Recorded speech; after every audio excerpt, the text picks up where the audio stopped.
आइए अब देखते हैं हमारी खास पेशकश एजेंडा एट 9। नए साल से पहले ही देश की सियासत पूरी तरह चुनावी मोड में आ चुकी है। 2026 के विधानसभा चुनावों की तैयारियों के तहत केंद्रीय गृह मंत्री और बीजेपी के प्रमुख रणनीतिकार अमित शाह खुद मैदान में उतर आए हैं। तो शाह का ये दौरा कई मायनों में अहम माना जा रहा है। शाह आज प्रदेश कोर कमेटी के साथ बैठक करेंगे। ये बैठक दोपहर 1:30 बजे के आसपास होगी, जहां वो संगठन के वरिष्ठ पदाधिकारियों से मुलाकात भी करेंगे। तो बैठक के दौरान ऐसी संभावना है कि गृह मंत्री पार्टी की संगठनात्मक मजबूती की समीक्षा के साथ साथ बीजेपी की राज्य समिति के गठन को लेकर अंतिम सुझाव दे सकते हैं। वो राज्य में चल रहे SIR से निपटने के लिए एक रणनीति भी तैयार कर सकते हैं और इसके अलावा 2026 के बंगाल विधानसभा चुनावों के लिए पार्टी की पूरी कैंपेन की रूपरेखा भी वो दे सकते हैं। तो देखिए, काफी अहम दौरा माना जा रहा है अमित शाह का। ऑपरेशन बंगाल कितना सफल होगा ये देखना होगा, सभी पर इसकी नजरें हैं, लेकिन अमित शाह का बंगाल दौरा बेहद अहम है। अमित शाह ने बंगाल के नेताओं से बात भी की है और आगामी विधानसभा चुनाव को लेकर मंथन लगातार चल रहा है। तो बंगाल में विजय की रणनीति पर यह मंथन हो रहा है। कोलकाता पहुंचने के बाद अमित शाह ने बोला है कि बंगाल परिवर्तन के लिए पूरी तरह तैयार है। तो बड़ा बयान इस वक्त ये माना जा रहा है कि बंगाल परिवर्तन के लिए पूरी तरह तैयार है। किस तरह से ये तैयारी हो रही है, अमित शाह बार बार दौरे पर जा रहे हैं बंगाल के, और इस वक्त हमारे साथ इसी मामले को लेकर चर्चा करने के लिए खास मेहमान भी जुड़ चुके हैं। तो हमारे साथ जुड़े हुए हैं राजकुमार पाल जी, प्रवक्ता हैं बीजेपी के, और कांग्रेस के नेता मुन्ना हबीब खान जी भी हमारे साथ जुड़े हैं। आप दोनों का बहुत बहुत स्वागत है इंडिया डेली पर। और सबसे पहले बड़ा सवाल यही रहेगा रामकुमार जी से। रामकुमार जी, क्योंकि जिस तरह से हम देख रहे हैं जो शीर्ष नेतृत्व है बार बार पश्चिम बंगाल में पहुंच रहे हैं, अमित शाह का ये दौरा कितना महत्वपूर्ण है और क्या इस बार बंगाल को जीत लेने का पूरा टारगेट है? देखिए, अमित शाह जी ने कल सॉल्ट लेक कार्यालय में दौरा किया, सांसदों और विधायकों से मीटिंग की और काली छतनिया काला माता मंदिर के दर्शन भी किए। और 2-3 दिनों में आरएसएस के कार्यकर्ताओं से आज पूरे संगठन से मिलने का कार्यक्रम है। उसके बाद विधानसभा में नई कमेटी बनाने का चुनाव के लिए वहां पे जो है जिले जिले में नए नियुक्तियां करना, एक विशेष कमेटी बनाना और कई तरह की समितियां बना जैसे देश में होता वहां बनाने के लिए गए हैं। संगठन को मजबूत करने गए हैं। आज नए हमारे अध्यक्ष हैं, वो भी जाने वाले नवीन, वो भी आज उपस्थिति दर्ज कराएंगे। तो ऐसी चीजें हैं जो चुनाव लड़ने के लिए जमीनी स्तर पर उतरना पड़ता है और लोगों को उतारना पड़ता है, तैयारी करनी पड़ती है। उस तैयारी में आज वो चुनाव के बिगुल बजा दिए 2026। तो ठीक है, यानी कि पूरी तरह से यहाँ पर जो टारगेट है वो अचीव करना लक्ष्य है। कहीं ना कहीं हम देख रहे हैं बार बार अमित शाह बंगाल के दौरे पर है। मुन्ना हबीब खान जी मेरे साथ जुड़े हुए। मुन्ना हबीब खान जी, आप इस दौरे को कैसे देखते हैं? आपको क्या लग रहा है कि यहाँ पर शीर्ष नेतृत्व को आखिर चुनावी मैदान में क्यों उतरना पड़ रहा है? क्या कोई कमी यहाँ पर दिखाई दे रही है? क्या कार्यकर्ता सक्षम नहीं है जिसके चलते अमित शाह बार बार पश्चिम बंगाल का दौरा कर रहे हैं? नहीं, बिल्कुल आपको सरल तरीके से समझने की जरूरत है कि बंगाल की जनता बहुत समझदार है और जो विचारधारा बीजेपी की है, जो विचारधारा आरएसएस की है, उसे 100 के 100% बंगाल की जनता सहमत नहीं है। क्योंकि बंगाल के लोग बहुत शरीफ लोग होते हैं, बहुत समझदार और सारे वेल एजुकेटेड लोग होते हैं। वहां जो आप चाहोगे उत्तर भारत की राजनीति थोप दें, जिस तरीके से आज बिहार हो, जिस तरीके से आज उत्तर प्रदेश हो, राजस्थान हो, गुजरात हो, इस तरीके की भाषा, इस तरीके के बोल जो देश के प्रधानमंत्री हो, देश के गृह मंत्री हो, वो चाहते हैं कि बंगाल में मैं बोलूं और बंगाल की जनता समझ जाए। तो मैं समझता हूँ इतना काफी है। मैं पीछे चुनाव की बात करूंगा। आपने देखा होगा कि पीछे चुनाव में लगातार जो भी भारतीय जनता पार्टी शासित राज्य के मुख्यमंत्री थे वो और बाकी भारतीय जनता पार्टी के मंत्री, प्रवक्ता, कार्यकर्ता, आरएसएस के लोग 3 महीने तक लगातार उन्होंने बंगाल में डेरा डालने का काम किया और उनके द्वारा दुष्प्रचार किया गया कि बंगाल की जनता चाहती है कि बदलाव हो, बंगाल की जनता चाहती है कि बंगाल के राज्य में बीजेपी की सरकार हो और बंगाल खुशहाल हो। जी, ये बताइएगा सर, क्या बंगाल की जनता बदलाव नहीं चाहती है? क्या बंगाल की जनता ममता सरकार से खुश है? नहीं, मैं कह रहा हूं बंगाल की जनता अगर बदलाव चाहती तो बीजेपी ने तो सारे घोड़े खोल लिए थे पीछे चुनाव में। कोई ऐसी कसर हो तो आप मुझे बताइए कि कहाँ बीजेपी से ये कसर थी जो छूट गई। सर्वे बता रहा था बीजेपी नहीं तो के इस पास बार का ये 220 दौरा सीटें। हो रहा है तो यही माना जाए कि उस कसर को पूरी करने की तैयारी है, यानी मिशन बंगाल किसी भी हालत में छोड़ने की फिराक में नहीं है बीजेपी, वो ये बात मानने को तैयार नहीं है जैसा आप कह रहे हैं, क्योंकि इस बार बदलाव तय है, ये खुद अमित शाह कह रहे हैं, तो कुछ तो उन्होंने ऐसा काम किया होगा बंगाल में जिसके तहत वो ये इतना बड़ा बयान दे रहे हैं। नहीं नहीं, सवाल बंगाल के जीतने का नहीं है। सवाल है कि जो जिद है, शाह और शहनशाह का जो जिद है कि ये किला हमसे फतेह क्यों नहीं हो रहा। हमने सारे घोरे खोल लिए, चुनाव आयोग को अपने पाले में लिया, सारी संस्थाएं पाले में ले ली। ये जनता जो जिस तरीके से विरोध कर रही है बंगाल की कि मैं बीजेपी को अंदर खाने घुसने नहीं दूंगी। आज देखिए क्या है, ट्रेन भर भर के आरएसएस के लोग वहां बंगाल पहुंच नहीं रहे तो हैं। इतना डर क्यों बना हुआ है बंगाल में, ये बताइए ना, टीएमसी में क्यों इतना खौफ है कि अगर ठीक है बीजेपी आना चाहती है वो भी आए, अपनी कैंडिडेट उतारे, लड़े चुनावी मैदान में, लेकिन ये जो डर बना हुआ है टीएमसी में कि यहाँ पर एक तरह से हिंदुत्व को लेकर जिस तरह से बीजेपी आगे बढ़ रही है, तो उसका खौफ डर कहीं ना कहीं साफ देखा जा रहा है इस वक्त पश्चिम बंगाल में, जिसके चलते ममता बनर्जी ने भी अपने आप को एक तरह से सेकुलर कह दिया। रामकुमार पाल जी। नहीं, मैं 10 सेकंड जवाब दे दूं, सवाल छूट गए 10 सेकंड। सवाल ये है, आपने कहा कि ममता बनर्जी डर क्यों रही है। ममता बनर्जी नहीं डर रही है, वो तो अभी भी कह रही है खेला हो गया। डर तो रहे शाह और शहनशाह, डर इनको घुसा पड़ा है। जो इनकी बेइज्जती हुई, इनकी किरकिरी हुई, जो 3,000 करोड़ रुपया का नुकसान इन्होंने जानबूझ करके बंगाल में करने का काम किया, क्योंकि बीजेपी को बहुत ही अच्छी तरह पता है कि जो बंगाल के लोग हैं बहुत समझदार हैं और बीजेपी को मत देने वाले नहीं है। बीजेपी की विचारधारा से ठीक है, बंगाल के लोग सहमत नहीं ठीक है। है रामकुमार पाल जी, आपको भी क्या यही लगता है, क्योंकि हम देख रहे हैं जिस तरह से मेहनत कर रही है बीजेपी पश्चिम बंगाल में और जिस तरह से सीटें हासिल करने की जद्दोजहद है, इस बार क्या ममता का किला ढहाया जाएगा? क्या ये माने कि इस बार जो मिशन बंगाल है वो सफलतापूर्वक बीजेपी इसे हासिल कर पाएगी?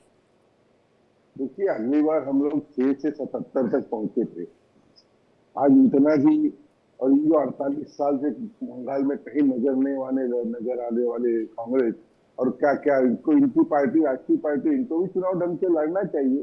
ये सोशल मीडिया पे खाली चुनाव लड़ते हैं, एंकरों से लड़ना, डिबेट में लड़ना, लेकिन जगह पे जमीन पे उतरना इनका काम नहीं है।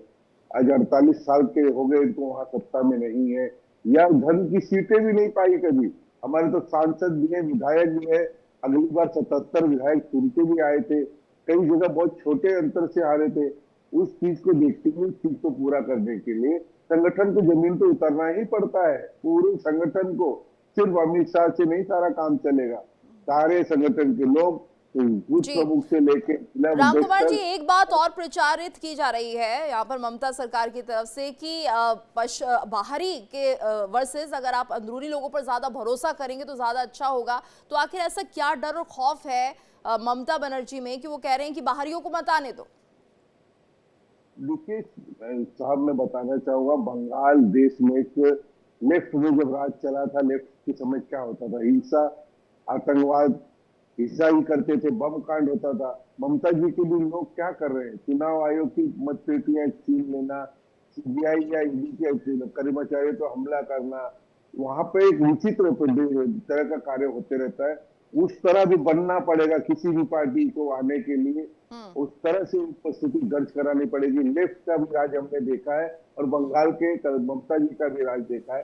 ठीक है, वहां पर बता रहे मुन्ना अभी खान से पूछिए कि कितने बैनर लग सकते हैं वहां पर, पूरे बंगाल के अंदर बैनर लग सकते हैं कि जैसे पूरे देश में लगते हैं? नहीं लगते। वहां की जमीनी कार्यकर्ता गली में बैनर भी लगने नहीं देते। इस तरह की वहां पे ममता जी की, ठीक है रामकुमार जी, घुसपैठियों की भी एक तरह से मानिए कि यहाँ पर जिस तरह से घुसपैठियों की धरपकड़ शुरू हो गई है, एसआईआर हो रहा है, तो क्या इसी वजह से बीजेपी पूरी तरह से आश्वस्त है कि उनका मिशन बंगाल इस बार पूरा होने जा रहा है, परिवर्तन होगा? देखिए, इससे तो हर पार्टी आश्वस्त होगी, क्योंकि जो चुनाव आयोग अपनी लिस्ट बनाएगा उसकी पे सबको चुनाव लड़ना है। और क्या गुनाह है उसके अंदर? अगर भारत के नागरिक ही मतदान कर सकते हैं, ये संविधान कहता है, पुराने का पुराना संविधान है, तो बाहरी लोगों को या रोहिंग्या और बांग्लादेशी को मतदान का अधिकार क्यों मिलना चाहिए? ये तो हर पार्टी को सोचना चाहिए, और हर जगह हर पार्टी ने सब कुछ किया। ठीक है हबीब खान जी, हबीब खान जी, तो देखिए एसआईआर लागू हो रहा है यहाँ पर और इलेक्शन कमीशन जिस तरह से एसआईआर यहाँ पर करता हुआ दिखाई दे रहा है, तो इस बार ये भी एक वजह हो सकती है कि अब कम से कम जो वोटर्स हैं, जो लीगल वोटर्स हैं, उनका पता चलेगा, इसलिए बदलाव हो सकता है, ऐसी संभावना यहाँ इसलिए बनती हुई भी दिखाई दे रही है। क्या कहेंगे?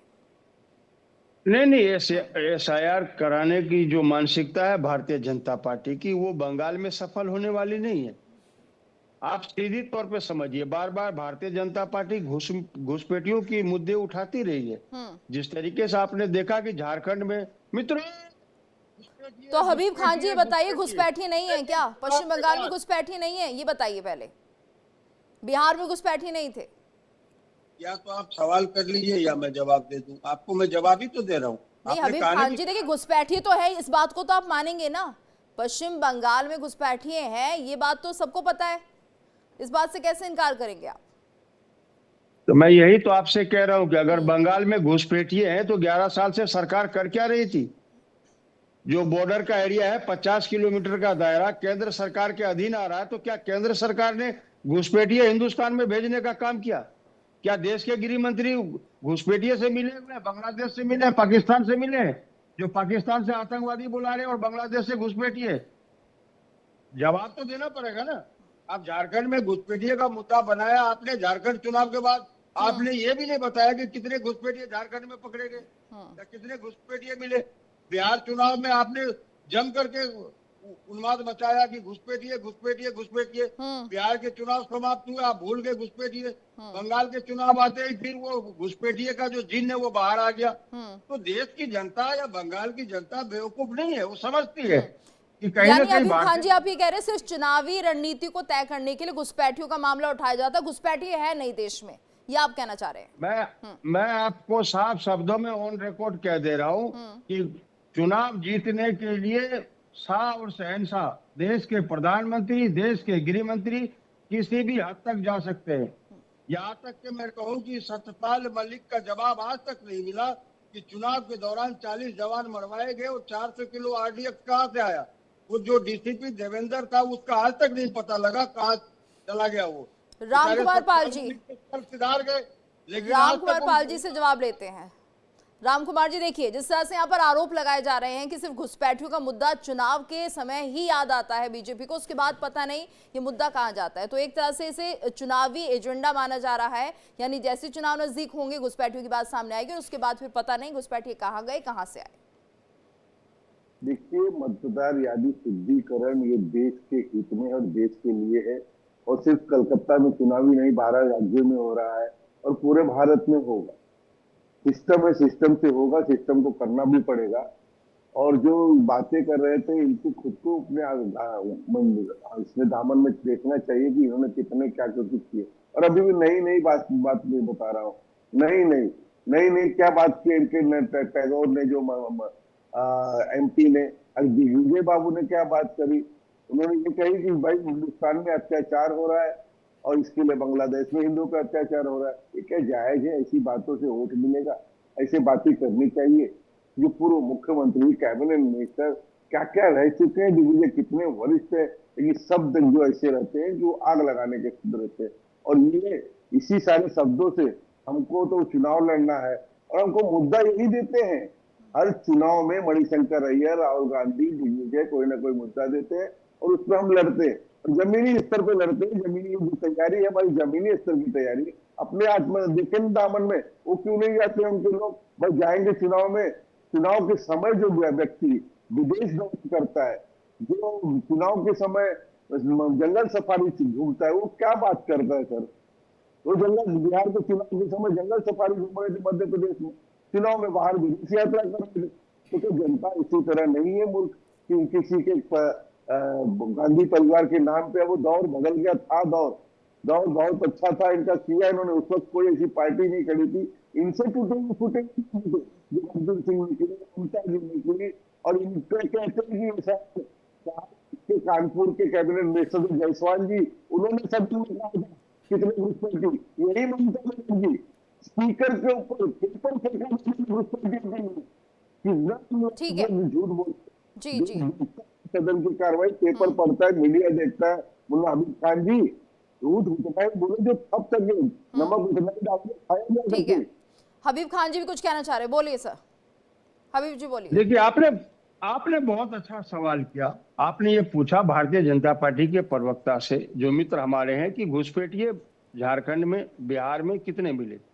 वो जवाब नहीं दिए। इन लोगों को पढ़ाया जाता है कि आप एंकरों के सही जवाब न दे और बात को घुमा दे। इन्होंने किस तरीके से बात को घुमाया, ये जो घुसपैठिए के जवाब देने थे वो छोड़ करके बात करते करते कभी लाल किला, कभी ताजमहल, कभी हिंदुस्तान, कभी पाकिस्तान, कभी शमशान, कभी कब्रिस्तान, कभी बांग्लादेश, वहां चले गए। सीधा सा आपने सवाल किया कि कितने घुसपैठिए मिले झारखंड में, बिहार में। इनका जवाब नहीं है। बंगाल में जिस तरीके से इन्होंने ठीक है, राम कुमार जी से एक बार ये सवाल पूछ लेते हैं। राम कुमार जी, हबीब खान कह रहे हैं कि आपने सीधा जवाब नहीं दिया घुसपैठियों को लेकर, बात घुमा दी है। देखिए, घुसपैठियों को इन्हीं की बातों को जवाब दिया। उनके जायसवाल जो मिनिस्टर थे, सदन में कहा था, ममता बनर्जी ने सदन में पेपर फेंका था। ये कहना चाह रहे थे कि 11 सालों में आए हैं। इसका मतलब था कि 11 सालों में नहीं, आपके कार्यकाल से आए हैं। आपके कार्यकाल के दौरान ही स्पीकर पे पेपर फेंके गए थे। ममता जी ने स्वयं फेंका था। और देखिए, यूपी में 3 करोड़ के आसपास निकल रहे हैं। 58 लाख रुपए 58 लाख कलकत्ता में घुसपैठिए नहीं है, जो भारतीय मतदान का अधिकार में रखते वैसे लोग। घुसपैठिए बांग्लादेशी लोग, इन्हें जाना पड़ेगा। गृह मंत्रालय का काम है, चुनाव आयोग का काम नहीं है निकालना। चुनाव आयोग खाली सही नागरिक, सच्चा भारतीय नागरिक ही मतदान कर सके, ये चुनाव का दायित्व है। हमें क्या सिखाया जाता था, सिखाया जाता है। चलिए ठीक है, तो जिस तरह से हम देख रहे हैं कि अमित शाह का ये दौरा है, 3 दिवसीय दौरा, और बहुत कुछ यहाँ पर रणनीतियां तैयार की जाएंगी। यानी कुल मिलाकर मिशन बंगाल मकसद है किस तरह से इसे अचीव किया जाए, इसी को लेकर तैयारियां चल रही हैं। और 2026 में चुनाव होने, देखना होगा कि कौन यहाँ पर अपना जीत का परचम लहराता है। फिलहाल दोनों मेहमानों का हमारा बहुत बहुत धन्यवाद हमारे साथ जुड़ने के लिए। और इसी के साथ हमारी इस खास पेशकश में आज के लिए इतना है। रुकेंगे एक ब्रेक के लिए, लेकिन इंडिया डेली अब आपके स्मार्ट टीवी पर भी मौजूद है। इंडिया डेली 24/7 अब इन सभी प्लेटफॉर्म पर लाइव देखें।